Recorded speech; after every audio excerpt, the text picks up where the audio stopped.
Guys, welcome back to my channel. Today Kuwait style machboos rice ఎలా prepare చేయాలో చూసేద్దాం. మా అమ్మ కష్టపడి నేర్చుకుని ఇష్టపడి చేస్తున్న మా నాన్న ఫేవరెట్ అయిన Kuwait style machboos rice. Kuwait లో అయితే ఎవ్రీడే ఇదే చేసుకొని తింటారంట. So let's enter into the recipe. Machboos rice కి మెయిన్ గా లెగ్ పీసెస్ అయితేనే బాగుంటుంది. సో 1.5 kg లెగ్ పీసెస్ తీసుకొని కొంచెం ఉప్పు కొంచెం పసుపు యాడ్ చేసుకొని బాగా క్లీన్ చేసుకోవాలి ఫస్ట్.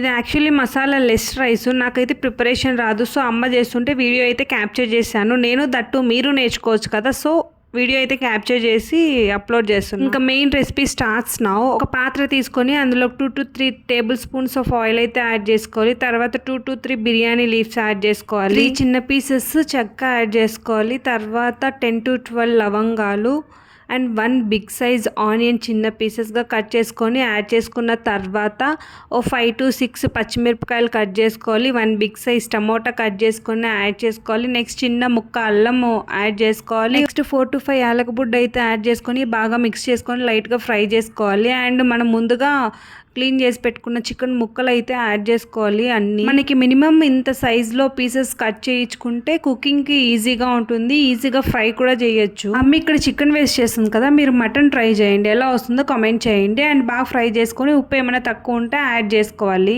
టేస్ట్ అయితే చాలా బాగా వచ్చింది అండ్ చాలా బాగుంటుంది కూడా. సో మేము ఇక్కడ 6 glasses ఆఫ్ రైస్ తీసుకున్నాం కాబట్టి 12 glasses ఆఫ్ వాటర్ అయితే యాడ్ చేసుకున్నాము. కొంచెం మిక్స్ చేసి మూత పెట్టేయాలి.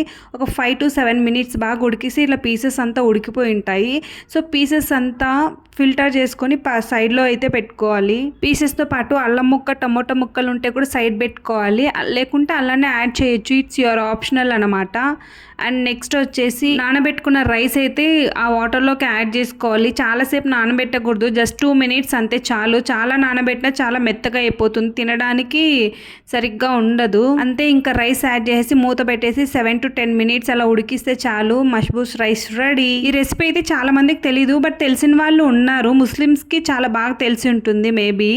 రైస్ ఏమో రెడీ. మనం ముందుగా పక్కకు తీసి పెట్టుకున్న ముక్కల్ని ఇలా ఆయిల్ వేసి సపరేట్గా మళ్ళీ డీప్ ఫ్రై చేసుకోవాలి. అన్ని పీసెస్ని ఆయిల్లో డీప్ ఫ్రై చేసుకున్న తర్వాత అందులోకి పెప్పర్ పౌడర్ అండ్ కొంచెం మిర్చి పౌడర్ కొంచెం సాల్ట్ అయితే యాడ్ చేసుకొని బాగా మిక్స్ చేసుకుంటే ఆ రైస్లోకి ఈ పీసెస్ మంచి కాంబినేషన్. అసలు pieces ready and rice ready కదా. దీనికి కాంబినేషన్ వచ్చేసి దగ్గూస్ అని టమోటాతో చేస్తారు, అది సూపర్ కాంబినేషన్. అండ్ గ్రీన్ మిర్చి పచ్చడి, అది దీనికి కాంబినేషన్. ఈ 4 వచ్చేసి కలుపుకొని మిక్స్ చేసుకొని తింటే ఆ టేస్ట్ వేరే లెవెల్ ఉంటుంది. మీకు ఇంకా డీటెయిల్గా కావాలంటే నేను తర్వాత ఇంకో వీడియో చేస్తాను. అంటే దగ్గూస్ టమోటాది ప్లస్ గ్రీన్ మిర్చి పచ్చడి ఎలా ప్రిపేర్ చేయాలో మీకు కావాలంటే కామెంట్ సెక్షన్లో కామెంట్ చేయండి. నేను ఇంకో వీడియో అయితే చేస్తాను. ఇంక ఫైనల్గా రైస్ అండ్ పీసెస్ అయితే రెడీ. సో మీకు ఈ రెసిపీ నచ్చినట్లయితే అండ్ ఇలాంటి రెసిపీస్ ఇంకా కావాలనుకుంటే don't forget to like, share and subscribe for more videos. Thank you. Bye bye.